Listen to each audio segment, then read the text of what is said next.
Bab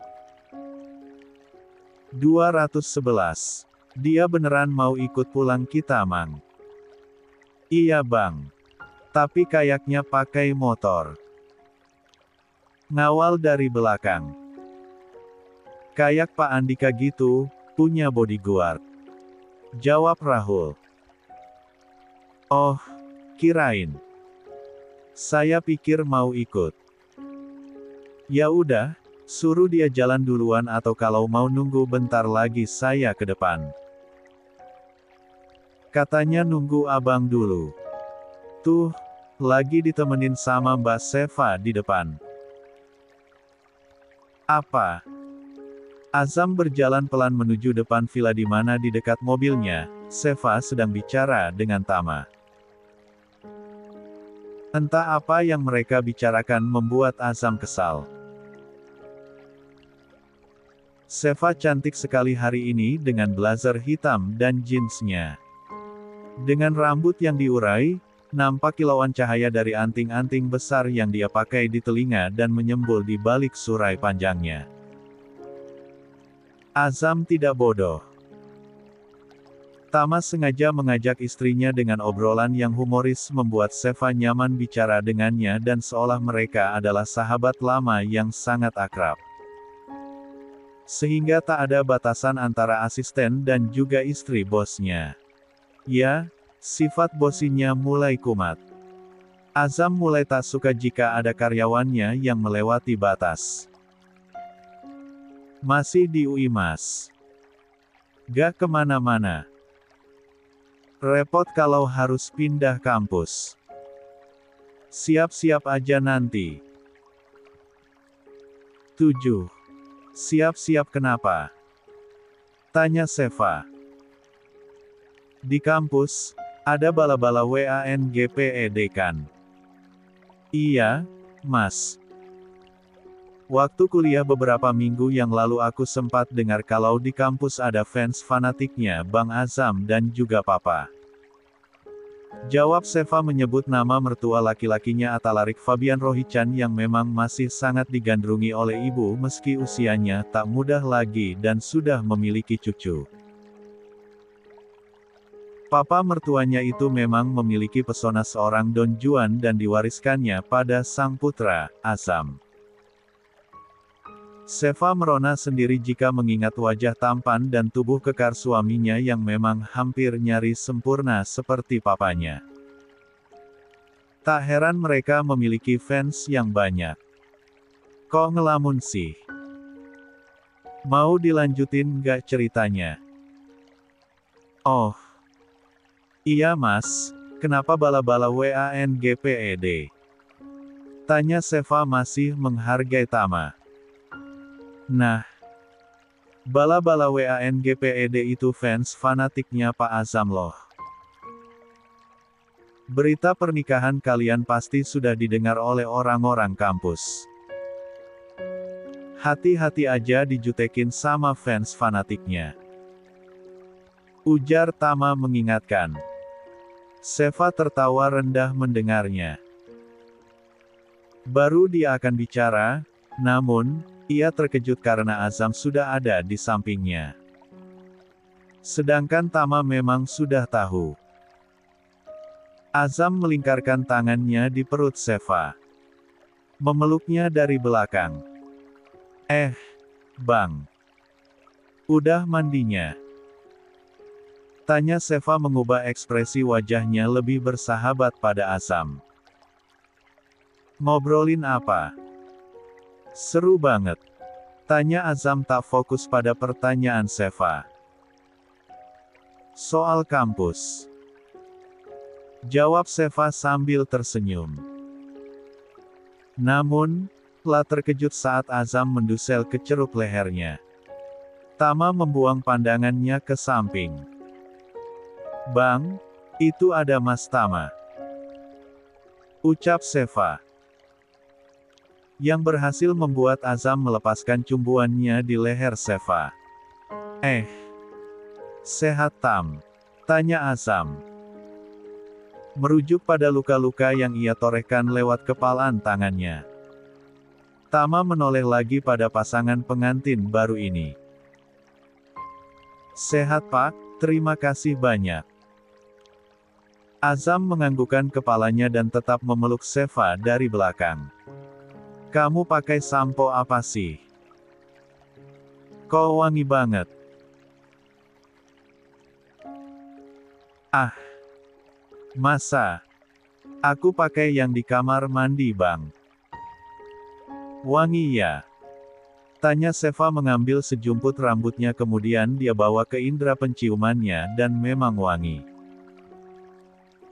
Iya. Wangi kan? Tanya Azam lagi. Aku suka ciumnya.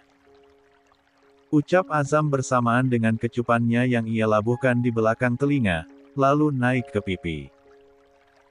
Ia tarik samping wajah istrinya agar bisa leluasa mengecup bibir Seva. Awalnya hanya menempel tipis. Namun, lama-kelamaan pagut dalam. Seva selalu terbuai manakala suaminya begitu ahli dalam hal bersilat lidah ini. Hingga ia lupa kalau Tama ada di sampingnya. Ketika kehabisan nafas barulah wanita cantik itu mengingat kalau ada orang di sekitarnya. Bang, udah. Azam yang akan kembali menerkam bibir itu akhirnya mengurungkan niat. Namun, netra abu itu seolah mengejek Tama. 8. Saya mau berangkat sekarang Tam. Ah. Iya. Saya bilang saya mau berangkat sekarang ke Jakarta. Kamu bisa duluan atau belakangan deh. Ujar Azam yang jika diteliti dan dipikirkan lagi kata-katanya barusan adalah pengusiran. Tama yang peka akhirnya sadar diri kemudian menetralkan nafasnya untuk tersenyum kembali.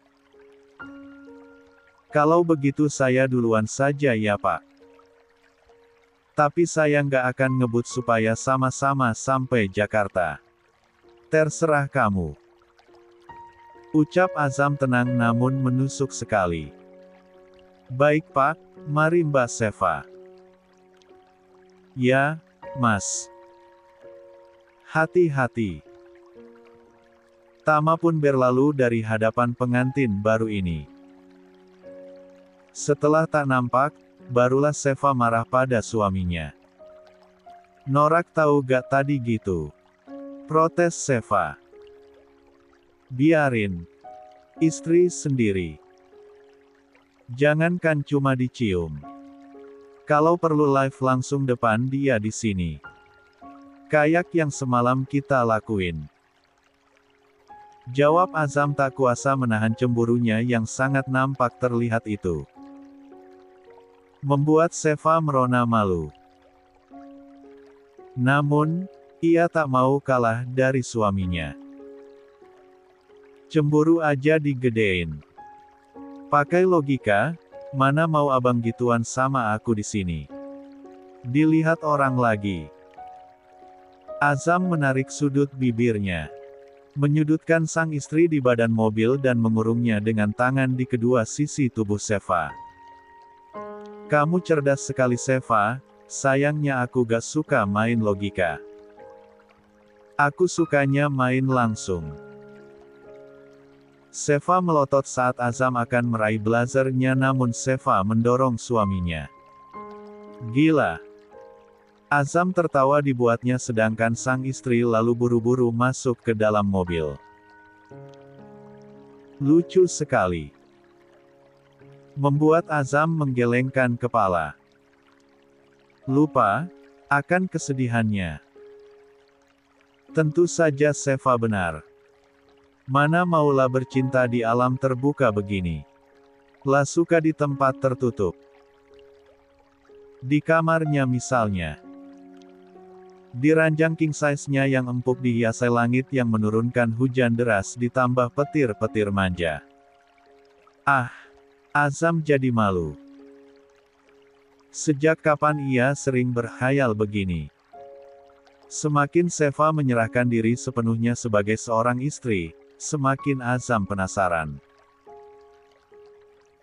Kenapa bisa begitu ya? Ngomong-ngomong, Seva akan kembali ke kampus. Entah kenapa ucapan dari Tama tadi mengusik hatinya.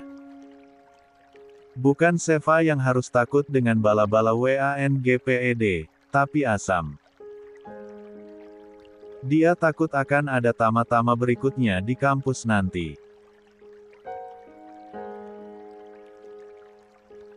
Bintaro, Jakarta Selatan. Mobil sport berwarna biru metalik dengan logo itu sampai di depan gerbang rumah mewah milik Boril Rohichan. Biasanya, jika si empunya menobil yang tak lain adalah cucu pertama Boril datang ke rumah, maka security akan sigap membukakan pintu gerbang. Namun kali ini, tak ada tanda-tanda gerbang dibuka. Lapun membunyikan klakson. Tiit. 9. Tiit. Tiit. Nampak Ziko Alessio Rohichan berjalan dari dalam rumah dengan langkah ogah-ogahan membukakan pintu gerbang. Tiit. Tiit. Sabar elah. Pintu gerbang pun terbuka perlahan. Loh, Bang Ziko. Ujar Gibran melihat pamannya lah yang membuka pintu gerbang. Gibran menurunkan kaca mobil lalu menyapa Ziko. Tumben nih, bukain lawang. Tanya Gibran.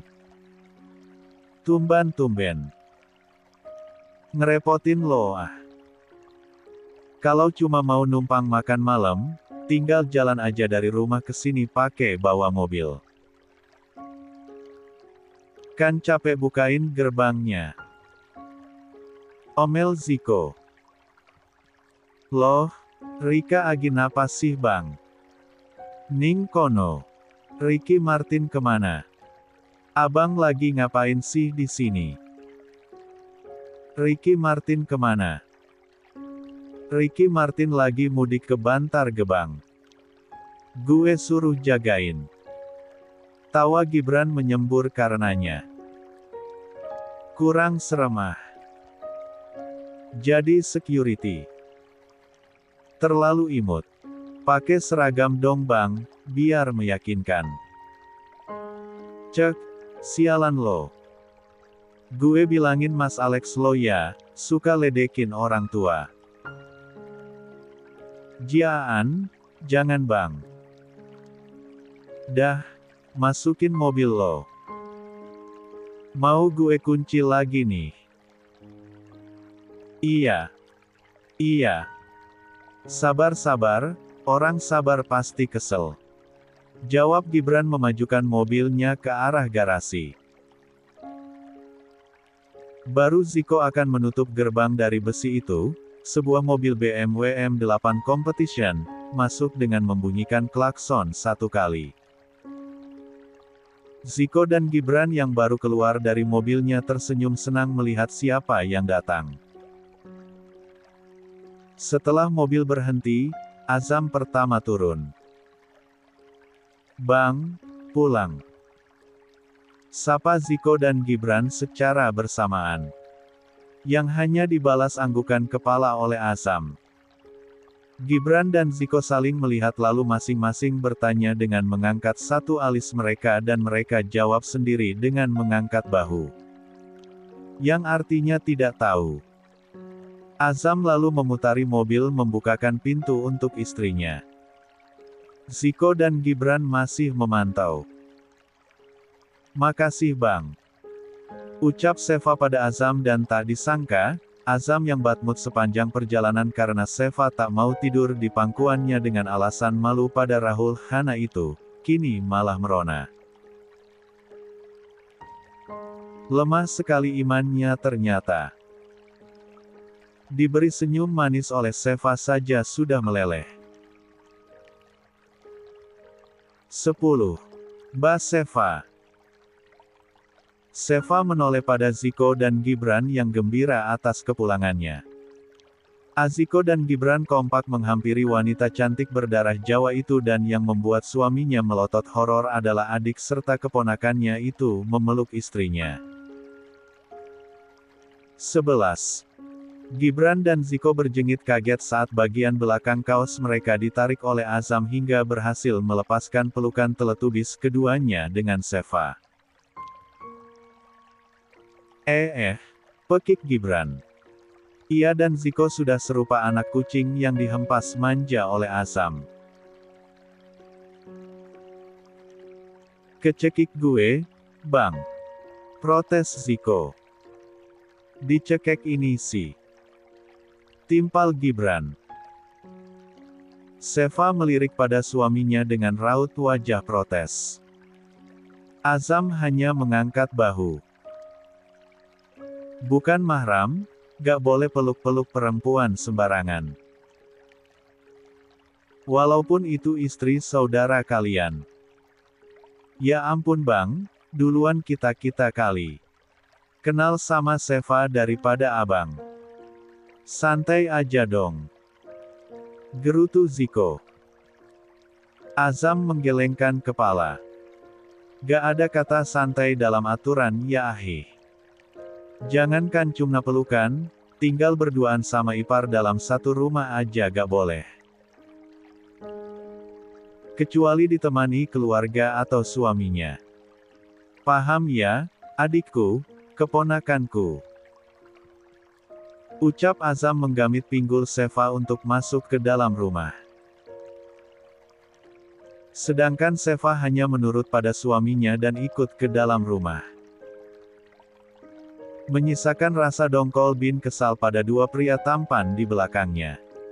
Pas abang bilang begitu tadi, pengen banget gue bilang, ngomong sama ember. Sejak kapan abang tahu halal haram? Mungkin waktu kemarin di Bandung bukan honeymoon kali. Tapi nyantri. Alhamdulillah yak. Uripe pacaran baik hidupnya pacaran terus, kalau udah nikah kan, tinggal benernya. Ragu gue. Apa dia udah putus sama pacarnya itu ya? Gibran melirik pamannya itu. Ya pasti putus lah. Langka, wong wadon sing kayak Mbak Seva. Jarang ada wanita seperti Mbak Seva. Semoga ya, karena kalau sampai abang macem-macem, gue yakin Seva minta pisah. Ucap Ziko sambil menghayal yang bukan-bukan. Iya, betul. Pisah aja. Kalau masa idahnya, udah lewat, baru nyong lamar. Ziko nendorong punggung keponakannya itu. Yang dibalas tawa Gibran. Dosa lo. Ngarepin saudara lo pisah. Gibran menyatukan kedua telapak tangannya di depan dada. Ampun Kakang Prabu, hamba hanya mengikuti rencana. Keduanya lalu tertawa sambil masuk ke dalam rumah. Di mana Seva sedang ada dalam pelukan Aprilia. Kedua wanita cantik yang berparas hampir serupa itu larut dalam kebahagiaan. Lama memeluk Seva, Aprilia melepaskan pelukannya dan menangkup wajah Seva. Ada banyak kata-kata yang ingin diucapkan oleh wanita kelahiran Italia itu namun cukup tertahan di bibirnya, melihat ke dalam netra coklat itu. Aprilia hanya mencium kening Seva dan memeluknya lagi. Membuat Azam dan Boril yang melihatnya ikut terharu seolah merasakan kasih sayang begitu kuat di 12. Antara menantu dan mertua itu. Ikut papa. Ajak Boril pada Azam dan dipatuhi oleh anak keduanya itu. Azam bangun sambil menghabiskan sebotol air mineral. Bicara dengan sang papa, pasti akan menguras tenaga bukan? Ih, pelukan mulu. Kapan unboxing oleh-olehnya? Celetuk If. If kan tadi udah pelukan sama Kak Seva. Sekarang gantian Mama. Ujar Aprilia mengeratkan pelukannya pada Seva. Lalu tertawa. Sini-sini Ma, aku wakilin peluk Sevanya. Mama unboxing aja wajit sama dodolnya tuh. Aduh. Tak ada yang tak terkejut ketika mendapati kening Ziko dilempar menggunakan botol air mineral yang sudah kosong. Semuanya pun menoleh pada Azam. Azam. Tegur Aprilia setelah pelukannya pada Seva terlepas. Maaf sayang, gak sengaja. Jawabnya sambil santai berlalu mengikuti ayahnya kembali ke ruang kerjanya. Enggak sengaja kok ya, pas banget.